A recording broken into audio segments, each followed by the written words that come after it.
بسم الله الرحمن الرحیم. بیا هم ستړي مشئ، لکه څنګه مو چې ژمنه کړې وله د بحثونو په لړ کې به کوښښ کړو چې د رڼا ټلویزیون همکار چې دا مهال ننګرهار ته او د پیښې سیمې ته تللی، هلته یې عملا د پیښې د قربانیانو او شهیدانو له کورنۍ سره لیدلي دي او د هغوی د جنازې او د فاتحې مراسم یې له نږدې څارلي دي، او هغه سیمه کې چې د پاکستان پوځي رژیم ظالمانه بریدونه کړي هغه سیمې له نږدې لیدلي دي. هغه سره هم خبرې اترې ولرو. حشمت ستانکزی له ننګرهار څخه را سره د ویډیو له لارې وصل دی. ستړی مه شې ستانکزی صاحب. څنګه چې تاسو ویلې متاسفانه د پنجاب خلاګر پوځ د ډیورند دواړو غواو ته د خپلو بریدونو پر دوام دا ځل د ننګرهار ولایت د بهسود ولسوالۍ سمرخیل ته نږدې د ګردي کڅ یو کلی پنکه کړی دی چې زه فقط د کلي څخه څو دقیقې راووتم تر څو پورې چې دلته د انټرنیټ هغه ساحه هلته نه وه. زه نږدې یم دغه سیمې ته یم. موږ ورغلو هلته د جنازې مراسمو ته، د فاتحې مراسمو ته. متاسفانه دغه بده پیښه تېره شپه شاوخوا 12 ورځې د کابل پر مهال هغه مهال رامنځته شوه چې پاکستاني جیټ یا هم ډرون الوتکو یو ولسي کور پنکه کړ. دغه کور یو اوسیدونکی چې نزاکت نومیږي له موږ سره په خبرو کې ویلې چې هغه ویډیوګانې به تر راتلونکو ساعتونو پورې تاسو سره شیر کړو. هغه ویلې چې تېره شپه شاوخوا 12 بجې وې، دا یې په خپله کوټه کې ویده وه چې ناګهانه کوټې ولړزېدې او ده فکر کوو چې د زلزلې قوي جټکې دی، خو کله چې وای راپاڅېدم فقط زما میرمن او 2 ماشومان چې غږونه مې واورېدل، نور د هېچا غږ مې وانه اورېده. زه دغه سیمې ته ورغلم او نن شاوخوا 14 قبرونه یو ځای د ګردي کڅ په دغه کلي کې وکیندل شول او 14 شهید شوي جسدونه هلته خاورو ته وسپارل شول. د سیمې اوسیدونکو په وینا او د ښاغلي نزاکت په وینا چې د کورنۍ ډېری وژل شوي کسان چې د ده زامن، لورګانې، ورور، ورېندار، خوریونه، خور دا پکې شامل وو. دوی ویلې چې زموږ 4 او 15 تنه نور د ماشومانو په ګډون د خاورو سره خاورې شوي دي او د پرون تېرې شپې د 12 بجو نه تر اوس چې دا ماښام دی تر اوسه پورې د مسؤلینو سره یو ځای دوی هڅه کوي چې جسدونه پیدا کړي، خو د دغه 4 تنو یا 15 تنو جسدونه اصلا دغه برید دومره پیاوړی و یا غټ برید و چې متاسفانه ان تر اوسه پورې د 15 شهیدانو جسدونه لا ورک دي، د خاورو لاندې دي. دقیقاً دغه پیښې څخه شاوخوا 15 یا 20 ساعتونه کېږي چې د سکواټورو او نورو تخنیکي وسایلو په ګډون هڅه کېږي تر څو پورې دغه 15 جسده چې د نوموړي ورور و، ورېندارې وه او نور خورین و، هغه په بشپړ ډول دوی وایي چې هلته نشته اصلا. په دې سربیره چې دوی دغه هیله وه چې د 14 کسانو جنازې سره بیا یو ځای دغه جنازې هم نن غرمه مهال جنازې لمونځ ولوستل شي، خو متاسفانه چې 14 جنازې ښخې شولې، خو لا هم 4 یا 15 تن نور بېدرکه دي او په ډېري ګمان سره دا برید په دې حد کې زورور و چې حتی د سیمې شاوخوا کلي هم لړزولي دي. موږ داسې واورې رپورټونه ترلاسه کړل چې د محمد په نوم 1 کلن ماشوم، د مروې په نوم 6 کلنه ماشومه، د باسط په نوم 15 کلن ماشوم، دغسې 15 شپږ 14 15 او ان تر 80 کلن سپین ږیرې پورې پکې شهیدان شوي دي. کوچنی ماشوم همدا محمد و 1 کلن. دقیقاً زه د پیښې سیمې ته ورغلم او دغه شاوخوا په 2 جرب یا 3 جربه ځای کې چې یو کلاره جوړه شوې ده او دغه نزاکت د خپل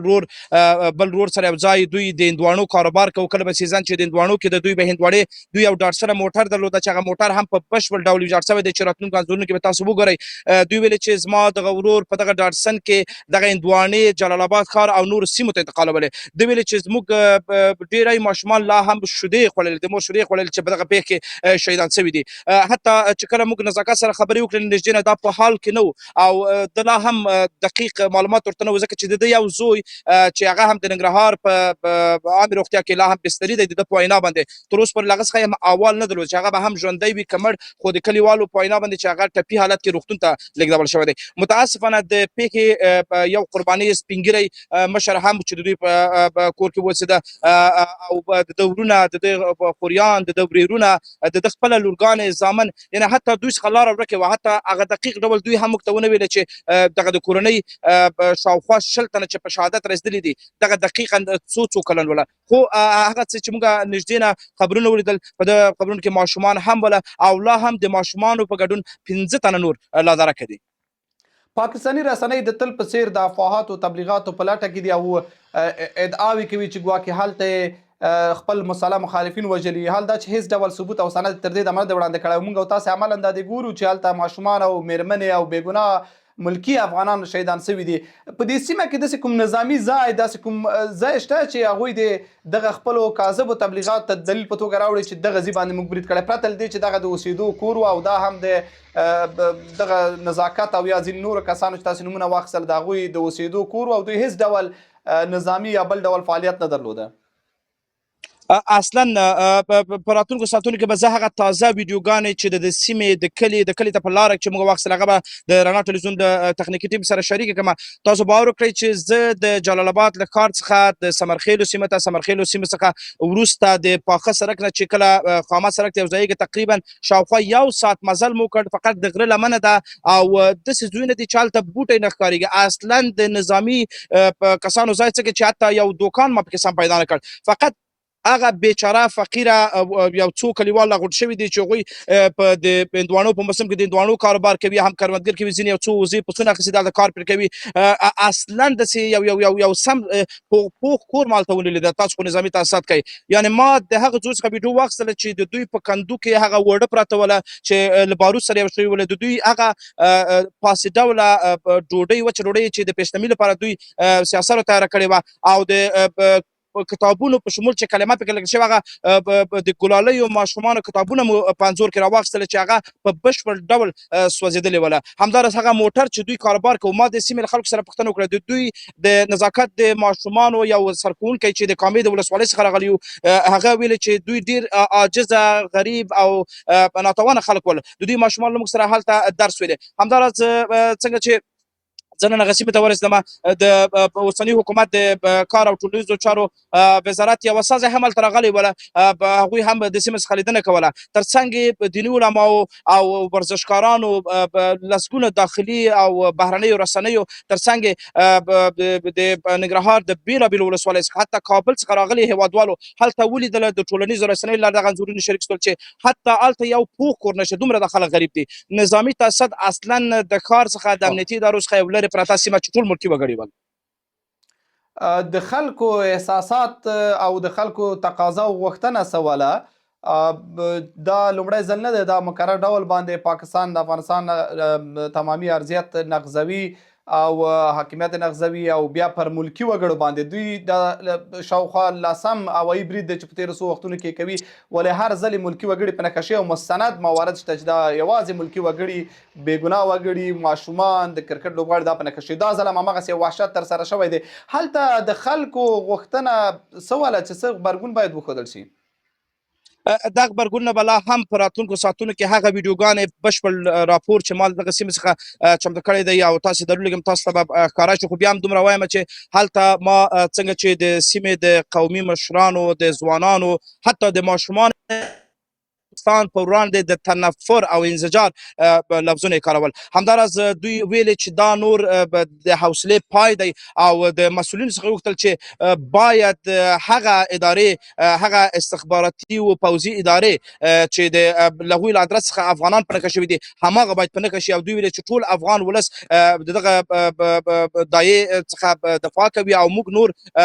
دومره حوصله نه لرو چې هره ورځ د دښمن د بمباریو، د ړندو بمباریو شاهدان واوسو. په داسې چې زموږ یو کلن ماشوم سیاسر، هغه سیاسر ماشومان تاسو باور وکړئ چې ما ولیدل چې د پیشلمي لپاره یې ډوډۍ پخ کړې وه، شاوخوا 12 بجې یا 12 دوی تابعیان ولا چای دمو او څنګه چې ما نزاکت سره خبرې وکړې د کورنۍ یو پات شوی غړي څخه د ویل چې موږ روژه ماتې په ډېر خوشحالۍ په فضا کې ترسره کړ او شپې د خوب ځایونه کې وو او زموږ ماشومانو تابعیان ولا چې د پیشلمي لپاره هغه غریبانه څه چې لرو چې هغه پیشلمي ته چمتو کړي او سبا پخیر سره روژه ونیسو. زموږ ماشومان لاړ شي مکتبونو ته، زما ورور بیرته خپل موټر راوباسي لاړ شي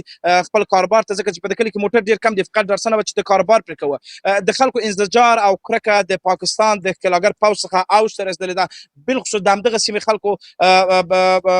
یعنې او یو بله موضوع چې زما ډېره ونوځي، یو بل ورور سره ما خبرې وکړې چې هغه نوم راته خپل اجازه رانه کړه چې ووایي هغې ویلې چې تېره شپه دغسې ورته طیارې د غني خیلو ولسوالۍ اړوند ساحه کې هم ګرځېدلې، خو د هغه د سر لیدلی حال و چې کله چې ځوابیه ډزې پرې وشولې نو هغه سیمې څخه دغه طیارې بل طرف ته ولاړلې.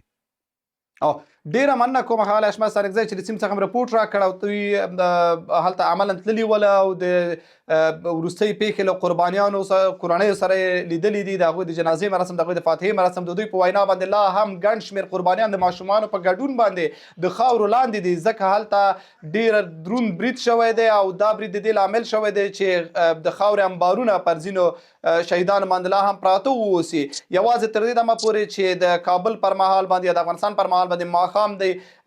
14 تنه شهیدان خاورو ته سپارل شوي، باقي هغه لا پیدا شوي یا موندل شوي نه دي. عین وخت کې د هغه کورنۍ د ماشومانو د ښوونځي کتابونه،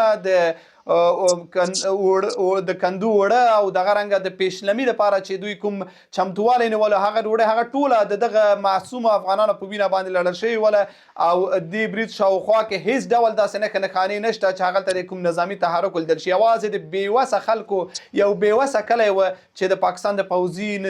رژیم په هوایي برید کې له خاورو سره خاورې شو. تر بیا هم پاک الله عمل.